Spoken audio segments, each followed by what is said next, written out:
Sometimes I feel like you understand me. Well, I mean, we don't always see eye to eye, but at least you listen. You seem to have an uncanny connection to the creatures. Like you understand them too.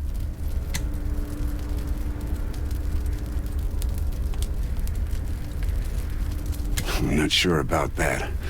I just got a knack for dealing with them. But socializing with you keeps me sane. Allows us all to stay people in this madness. Sanity is in short supply these days, huh?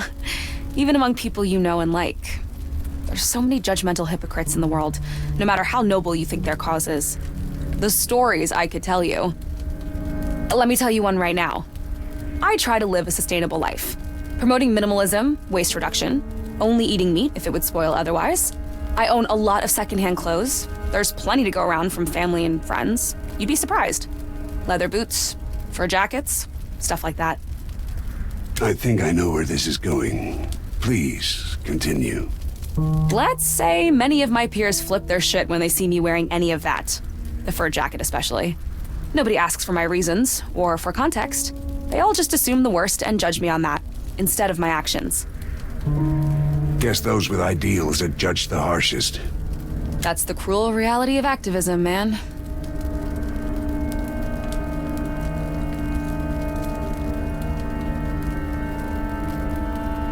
And you know what? If I was the weak person they think me to be, I would have quit. But instead I'm here, fighting harder than ever before.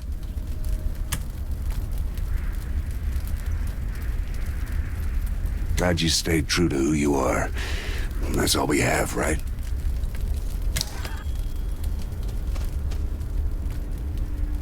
I believed in Edward. I truly did. He is a great leader, and I would have gone every step of the way with him into the jaws of the swirling cosmos. I thought he was meant for great things. What changed?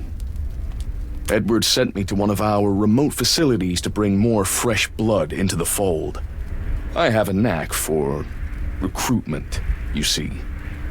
He trusted me to turn the faithless and open any doubtful minds. Yeah, I kind of figured that. Seems to be your thing. Very astute, Carter. I had to stay in the complex, and that night, in this lone space between spaces, in the starless wilderness, a creature came to me in my dream. It's hard to describe its magnificent allure. Majestic and divine and entirely otherworldly. It embraced me, its tentacles offering sensual caresses, its razor teeth shining with a benevolence that would make an ordinary mortal's heart burst and steal your breath to offer it to the dark void between dying suns.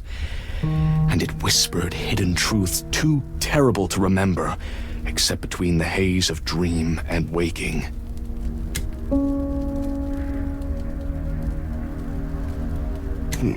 Didn't take you for a poet. And you think all of that is literally what happened? When I woke up, I knew. I realized how wrong I was. Edward was not meant for greatness. And neither was I, if I kept following a mere mortal who tried to shackle the impossible to his frail husk. I needed to submit directly to the power of the stone. Heed, Carter. Our greatness is not absolute, but our faith in the entity of the stone must be. It is what elevates us above the meek, makes us the seeing among the blind. Edward's hubris will be his undoing, and we must make the world see that. That is my purpose. The usurper must be stopped.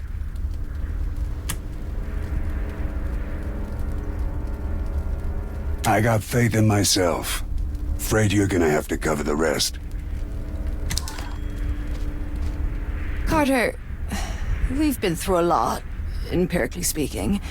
There is something on my mind, and without being overly sentimental, I would like to share it, just in case I die along the way.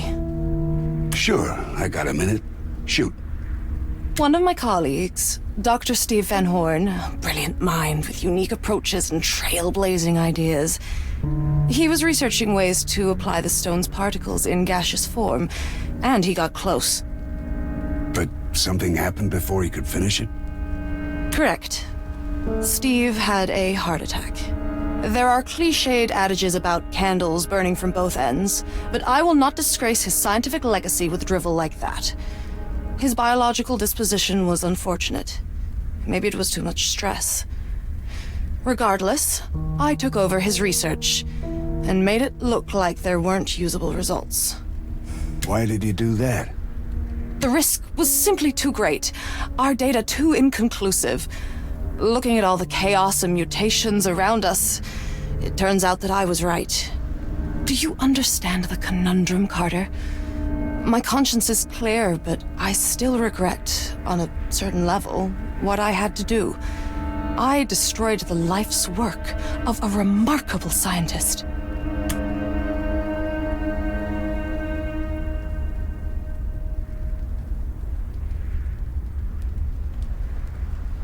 Believe it or not, I do. What you did was right, but it had a horrible price.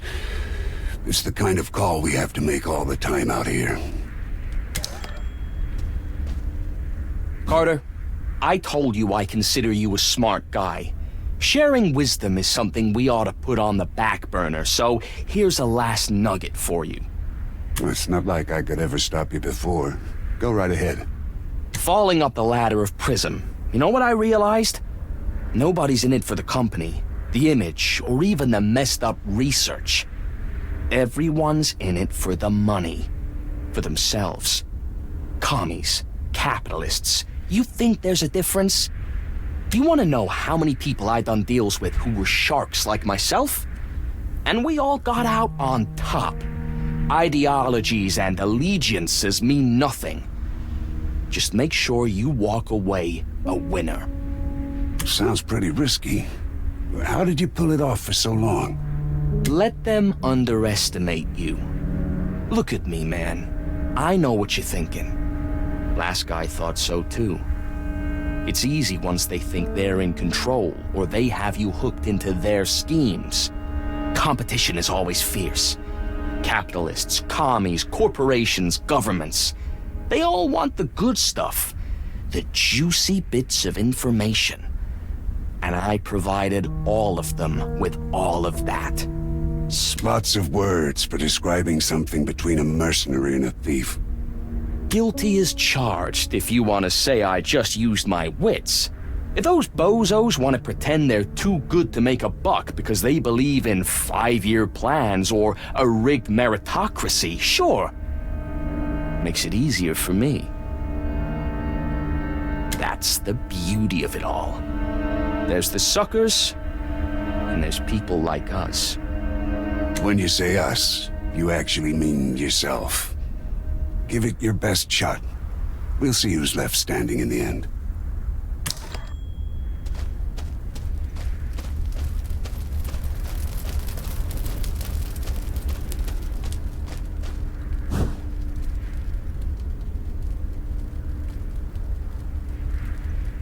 Oh, not a care in the world.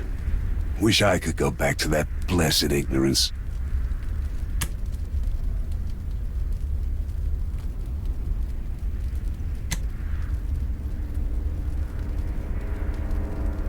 All right, buddy. Let's play and have some fun. Forget about the bleakness for a moment.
this place.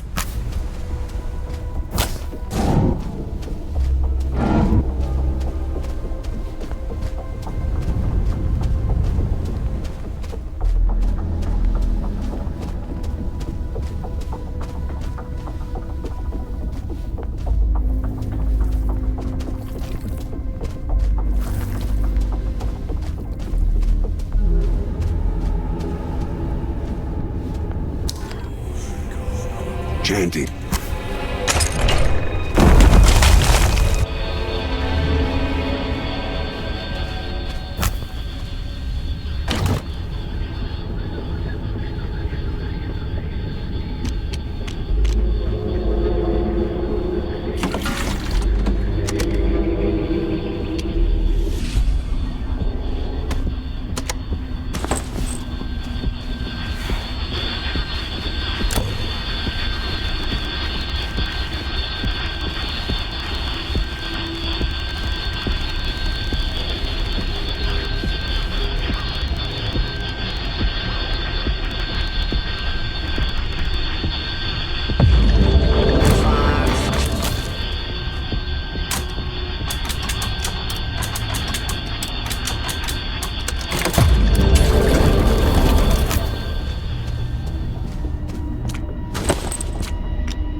feel like someone's watching me.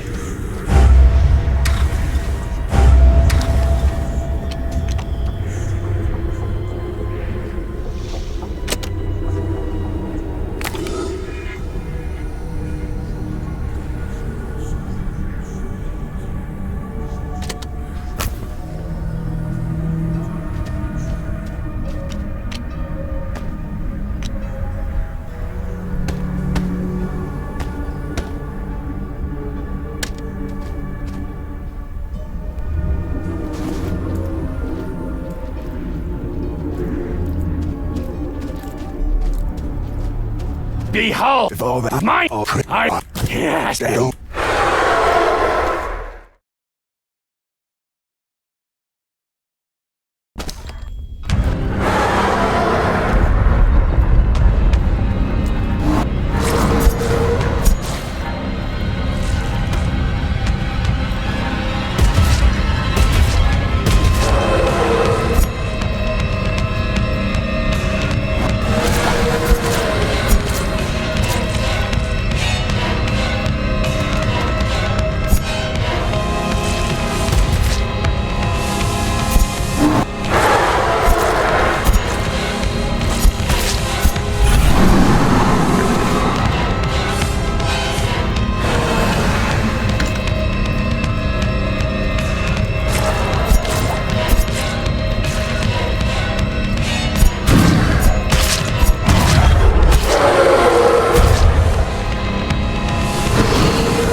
I know. That growling, I feel it more than I hear it.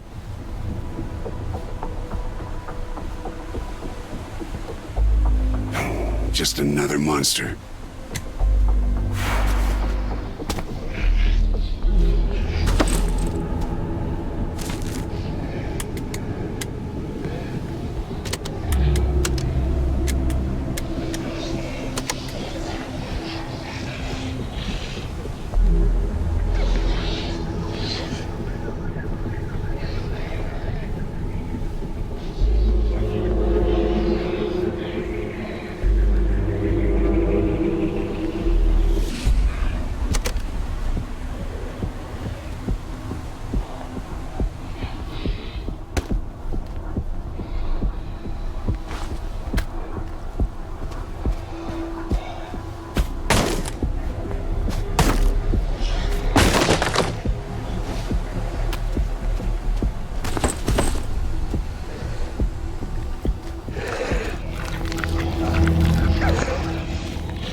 its eyes watching me. There's so many.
I feel it more than I hear it.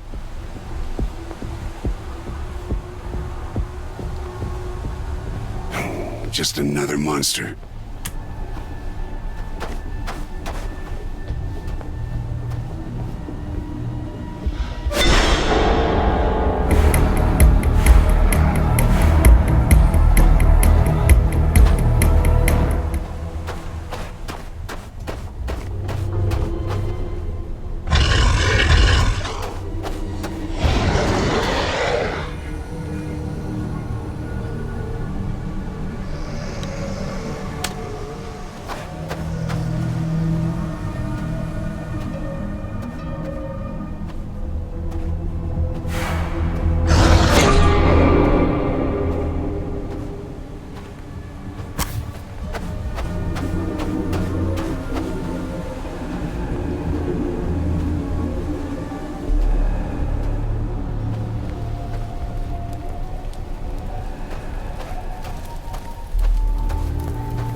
stars align once again.